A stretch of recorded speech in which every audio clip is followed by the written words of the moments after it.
अस्सलाम वालेकुम प्यारे बच्चों। आज हम क्लास 8th का साइंस मॉडल पेपर लेकर आपके सामने पेश हो रहे हैं। उम्मीद है आपको पसंद आए। ये पेपर जो है ये NEP 2020 के तहत SBA को मद्देनजर रखकर बनाया गया है। यहाँ ये जो साइंस पेपर है आपका, इसको डिवाइड किया गया है 4 section. Section A, section B, section C and section D। Section A में 13 क्वेश्चन लिए गए हैं और हर एक क्वेश्चन का एक एक मार्क्स जो कि 13 मार्क्स बनते हैं। ये सेक्शन ए जो है ये इसमें सारे के सारे सवाल ऑब्जेक्टिव टाइप होंगे, लेकिन ये ऑब्जेक्टिव टाइप क्वेश्चन थोड़े से डिफरेंट होंगे उन सवालों से जो आज तक आपने देखे। देखिए यहाँ पर पहला सवाल जो है, सवाल है multiple choice question. Choose the correct option. If O is the microorganism which lives in water and reproduces by budding, identify the organism O from the microorganisms given below. आपको यहाँ पर 4 ऑप्शन दिए गए हैं। इन 4 ऑप्शंस में से आपको वो ऑप्शन सिलेक्ट करनी है जो रिप्रोडक्शन करती हो लेकिन बडिंग के जरिए। और आपने पढ़ा होगा इसका सही आंसर है कोरल। तो कोरल जो है ये दोनों तरीकों से रिप्रोडक्शन करते हैं, सेक्सुअली भी और एसेक्सुअली। और एसेक्सुअली ये किस मेथड से रिप्रोडक्शन करते हैं, वो है बडिंग। तो इसका आंसर आएगा coral.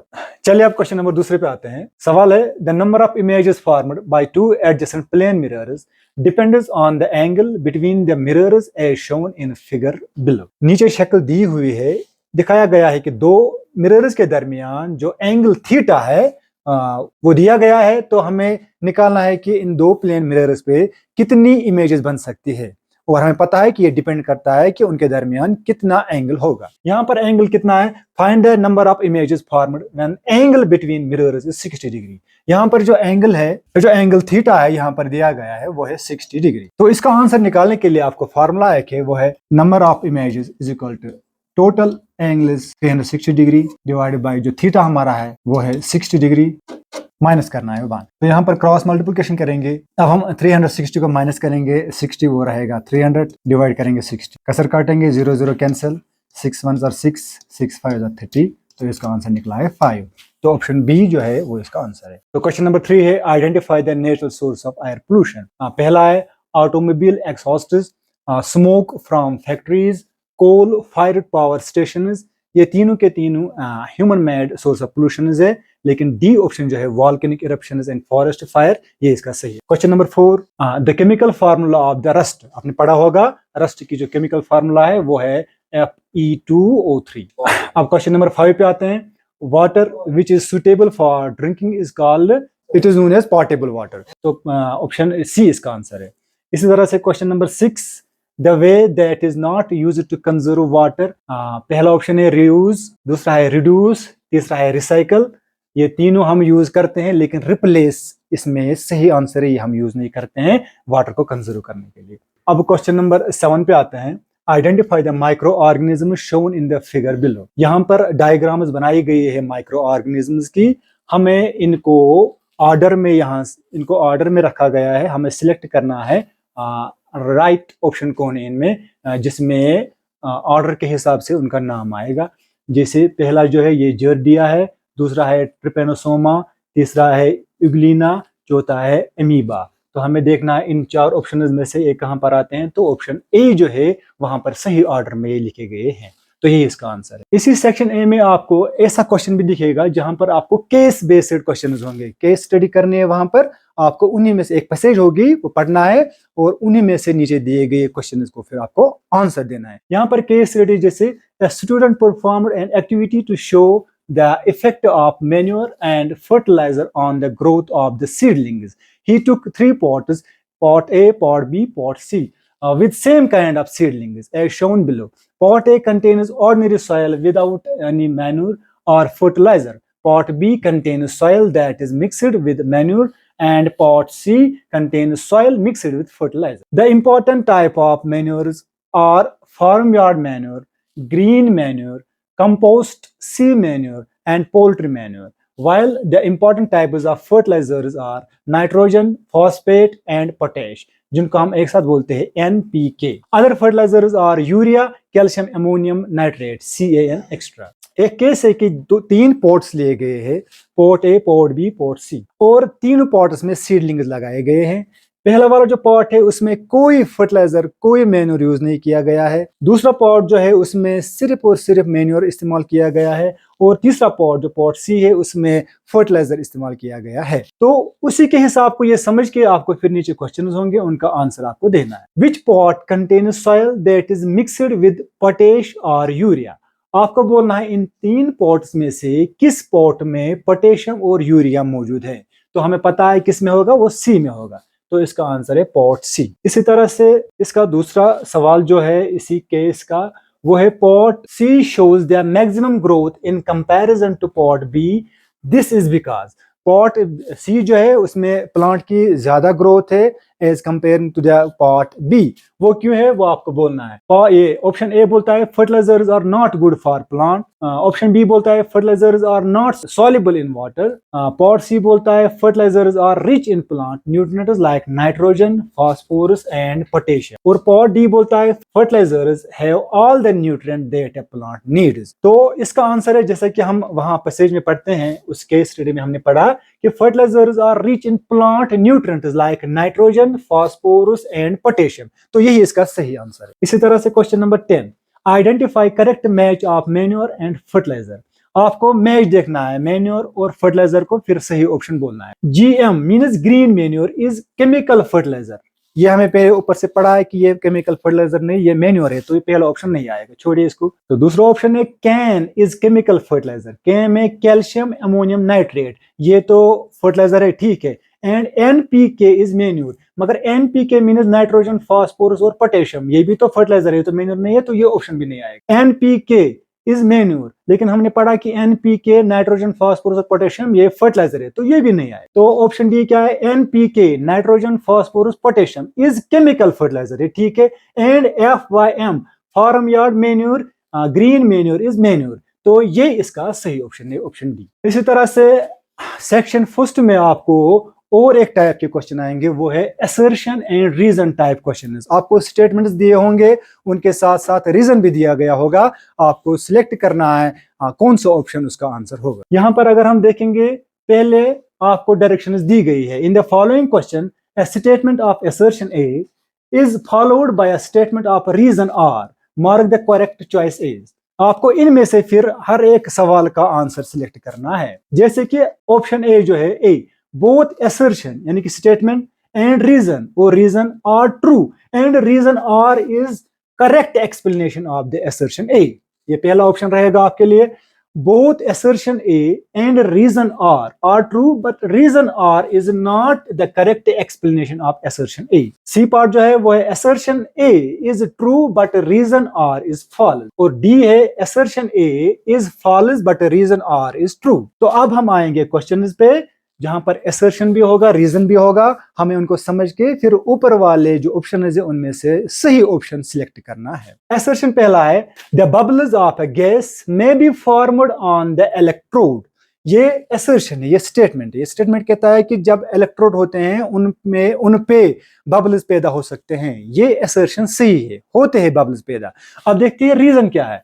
Reason, the passage of an electric current through a conducting solution causes chemical reaction. हमने पढ़ा है कि बबल्स तभी पैदा होते हैं जब इस सॉल्यूशन में जब हम इलेक्ट्रोलिसिस करते होते हैं, वहां पर जब इलेक्ट्रिक करंट पास होती है तो वहां पर ही रिएक्शन होने के बाद बबल्स पैदा होते हैं। तो यहाँ पर क्या हमने समझा कि असर्शन भी सही है और रीजन भी सही है। तो आंसर क्या रहेगा इसका, वो हम ऊपर देखेंगे। वो है पहला है A part, both assertion A and reason are true and reason R is correct explanation of assertion A, ये इसका आंसर रहेगा। इसी तरह से क्वेश्चन नंबर 12 जो है, इसमें असर्शन या स्टेटमेंट क्या है, graphite is a non metal. Graphite जो है वो नॉन मेटल, ये तो ठीक है, ग्रेफाइट सचमुच नॉन मेटल है। अब इसकी रीजन क्या है, it is only non metal which is good conductor of electricity. ये रीजन भी सही है, रीजन तो ठीक बोल रहा है कि ग्रेफाइट वो सिर्फ एक नॉन मेटल है, एक वाहिद नॉन मेटल है जो गुड कंडक्टर ऑफ इलेक्ट्रिसिटी है।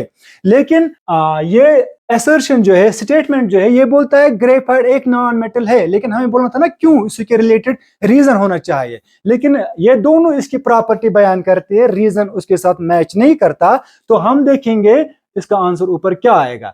ये असर्शन भी सही है, रीजन भी सही है, लेकिन रीजन असर्शन को मैच नहीं करता है। तो ये देखेंगे हम, पहला तो नहीं आएगा, both assertion and reason are true, दोनों सही है, but reason R is not correct explanation of assertion. तो इसका दूसरे का क्वेश्चन नंबर 12 का आंसर बी पार्ट रहेगा। इसी तरह से अगर हम क्वेश्चन नंबर 13 पे जाएंगे, यहां पर लिखा है असर्शन ए, स्टेटमेंट क्या दिया गया है, lightning strikes could destroy life and property. ये स्टेटमेंट सही है, जब लाइटनिंग होती है तो हमारी जान और हमारे माल को खतरा रहता है, लेकिन इसका रीजन देखेंगे, lightning conductors can protect buildings. लेकिन अगर हमें अपनी बिल्डिंग्स को बचाना होगा तो हमने पढ़ा है कि वहां पर एक प्रोटेक्टिव मेजर है, एक डिवाइस है, उसका हम बोलते हैं लाइटनिंग कंडक्टर। ये लाइटनिंग के चार्जेस को पकड़ के उनको सीधे ही कंडक्ट करते हैं टुवर्ड्स अर्थ। वो सारे के सारे चार्जेस अर्थ में चले जाते हैं और हमारे बिल्डिंग, हमारे मकान बच जाते हैं। तो यहाँ पर असर्शन भी सही है, यहाँ पर रीजन भी सही है। तो लेकिन हमें ये देखना है क्या ये रीजन जो है ये मैच करता है असर्शन के साथ कि नहीं। यहाँ पर आप देखिए, both assertion A and reason are true, दोनों ट्रू है, but reason R is not correct explanation of assertion. लेकिन जो रीजन दिया गया है वो असर्शन को एक्सप्लेन पूरी तरह से नहीं कर, सही तरीके से नहीं कर पाता है। इस तरह से पहला सेक्शन कंप्लीट हो गया। अब हम सेक्शन बी पे आएंगे।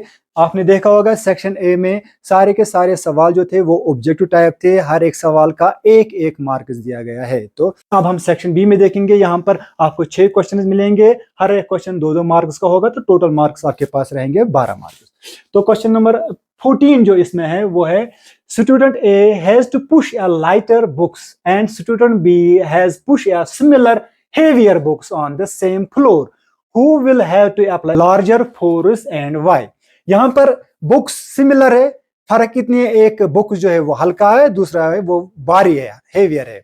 तो दो फ्लोर भी सेम है, दो स्टूडेंट्स को उनको पुश करना है, धक्का देना है बुक्स को। सवाल कहता है कि किस बच्चे को ज्यादा फोर्स लगाना पड़ेगा और क्यों। तो आपको इसका आंसर लिखना है। आपको पता है कि यहाँ पर फोर्स ऑफ फ्रिक्शन का रोल आता है, जो भी बॉडी हेवी होगी उसमें फोर्स ऑफ फ्रिक्शन ज्यादा होता है और उसको पुश करने के लिए हमें ज्यादा फोर्स की जरूरत पड़ती है। इसी तरह से क्वेश्चन नंबर 15 है, why do new automobile tyres है डीप ग्रूव्स। जो नए नए गाड़ियां होती है उनमें जो टायर्स लगे हुए होते हैं उनमें जो डीप ग्रूव्स क्यों होती है, वो इसलिए होता है ताकि जब भी हमें ब्रेक लगानी हो या गाड़ी को मोड़ना हो वहां पर हमें फ्रिक्शन की जरूरत होती है। अगर टायर्स प्लेन होंगे तो फ्रिक्शन, फोर्स ऑफ फ्रिक्शन नहीं लगेगा, तो हमारी गाड़ियां ब्रेक की वजह से नहीं रुकेंगी। तो इसलिए गाड़ियों में ग्रूव्स लगे गाड़ियों के टायर्स में ग्रूव्स लगे होते हैं, डीप ग्रूव्स होते हैं, ताकि फ्रिक्शन ऑफ फोर्स अच्छे से अप्लाई हो जाए। Question number 16, give 2 differences between a zygote and a foetus.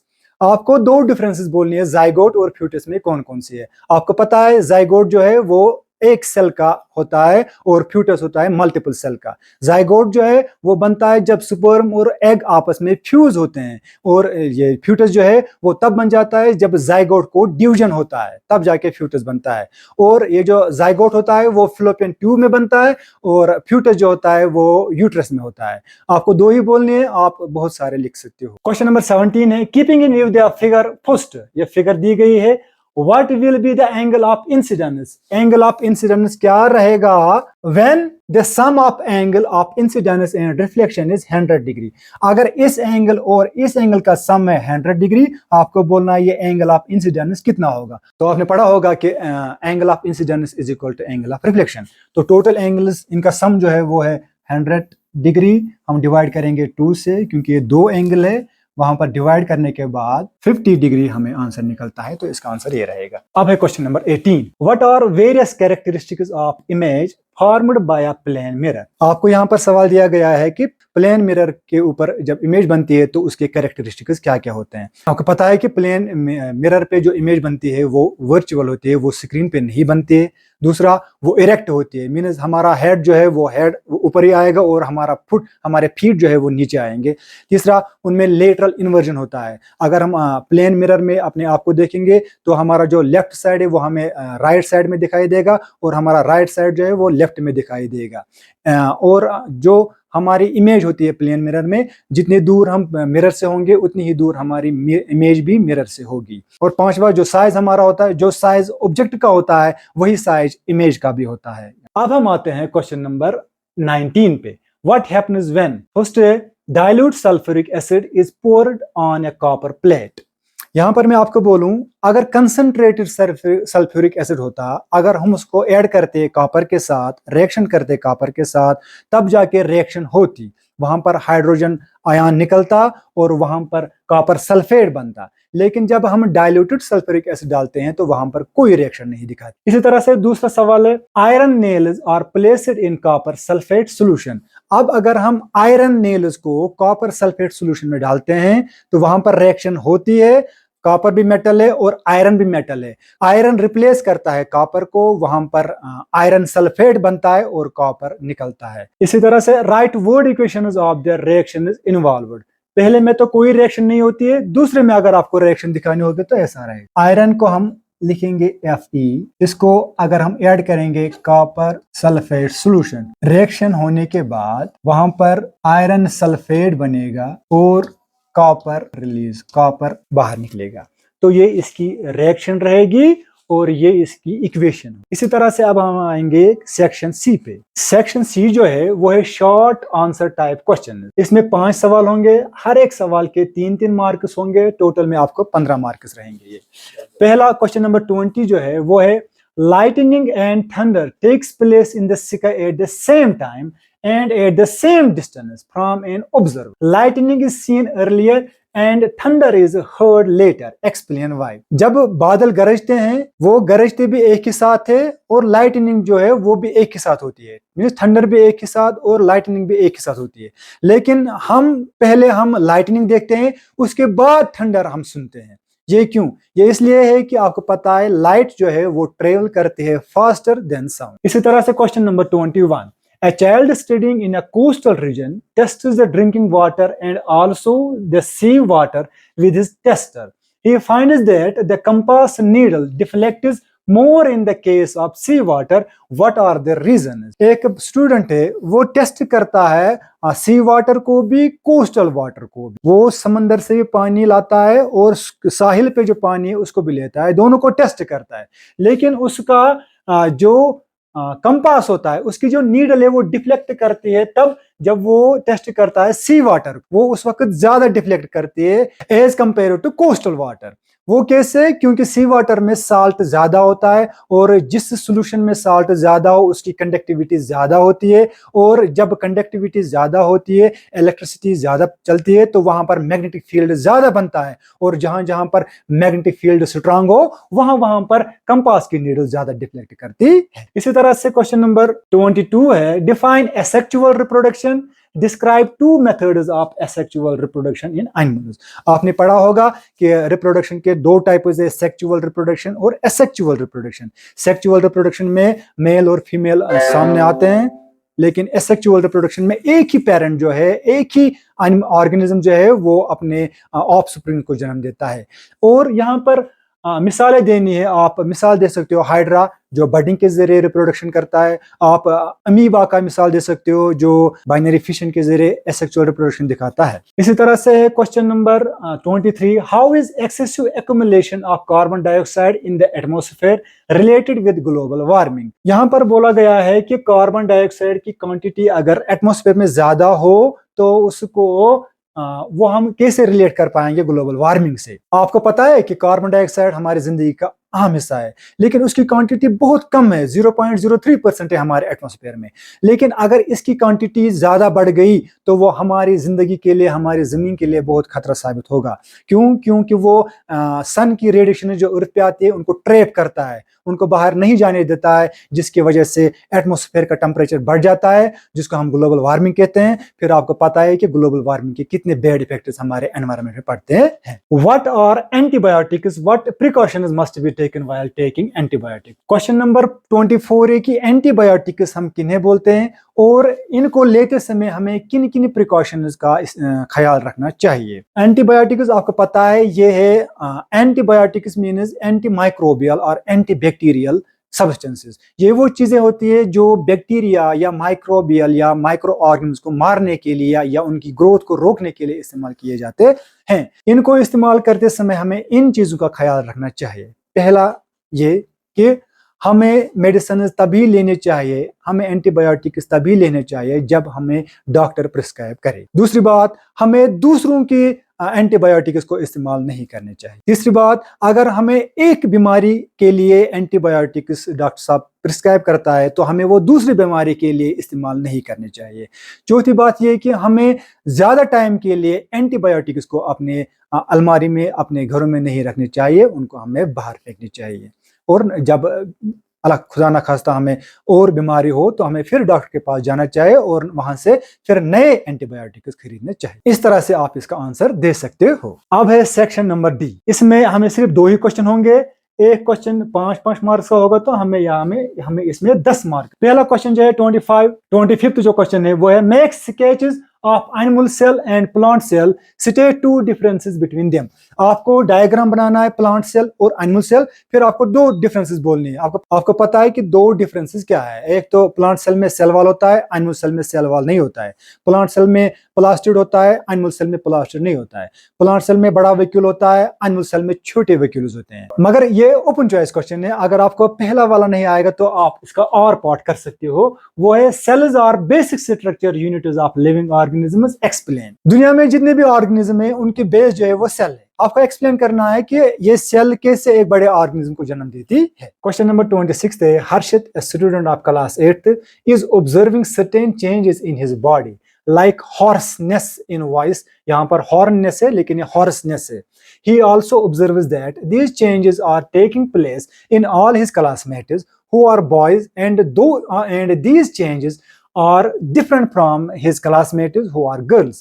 These changes mark the onset of certain stage, what this stage is called, and explain the changes associated with it। ये सवाल actually आपको बोलता है adolescence के बारे में।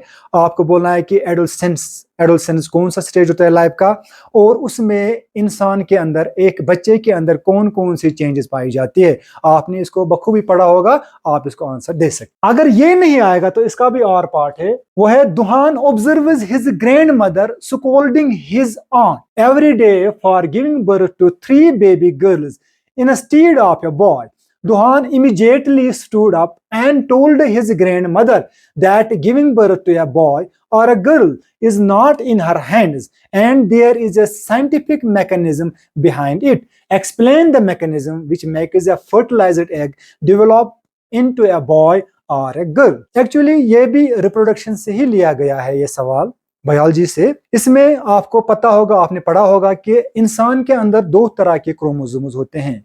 एक को हम बोलते हैं ऑटोसोम्स जो 22 पेयर्स होते हैं, और दूसरे को हम बोलते हैं सेक्स क्रोमोसोम जो एक ही पेयर होता है। और सेक्स क्रोमोसोम जो पेयर होती है उसमें लड़कियों में XX होता है और लड़कों में XY होता है। और जब हम एग्स बनाते हैं या स्पर्म बनाते हैं, वहां पर इन 2 क्रोमोसोम में से सिर्फ एक ही क्रोमोसोम चला जाता है। लड़की तो हमेशा वही एग प्रोड्यूस करेगी जिसमें X हो, लेकिन ये डिपेंड करता है कि बॉय जब स्पर्म बनता है बॉयज में, तो वहां पर एक स्पर्म में X आ सकता है, दूसरे स्पर्म में Y आ सकता है। अब ये अल्लाह ताला के ऊपर है कि फर्टिलाइजेशन के दौरान कौन सा स्पर्म जिसमें X होगा या Y होगा जो फर्टिलाइज करेगा उस एग को, जिसमें हमेशा क्या रहेगा X। अगर X आएगा मेल के स्पर्म से और X ही आएगा फीमेल के एग से, तो वहां पर गर्ल का जन्म होता है। और अगर मेल के स्पर्म में Y क्रोमोसोम होगा, फीमेल के एग में X क्रोमोसोम होगा, तो वहां पर X और Y क्रोमोसोम आएंगे बच्चे में और वो लड़का होगा। तो प्यारे बच्चों, आज मैंने आपके सामने 8th के साइंस मॉडल पेपर को पेश किया, जिसमें मैंने SCERT के दिए हुए क्वेश्चन आपके सामने एक्सप्लेन किए। उम्मीद है कि आपको ये सारे क्वेश्चन समझ आ चुके होंगे और पेपर का पैटर्न कैसा है ये भी समझ आ चुका होगा। लेकिन याद रहे कि यही क्वेश्चन आपके पेपर में नहीं होंगे, पैटर्न यही होगा, क्वेश्चन डिफरेंट हो। अगर आपको इसके अलावा कोई भी क्वेश्चन हो तो आप कमेंट कीजिएगा, उसका आंसर हम जरूर देंगे। बाकी वसल्लम।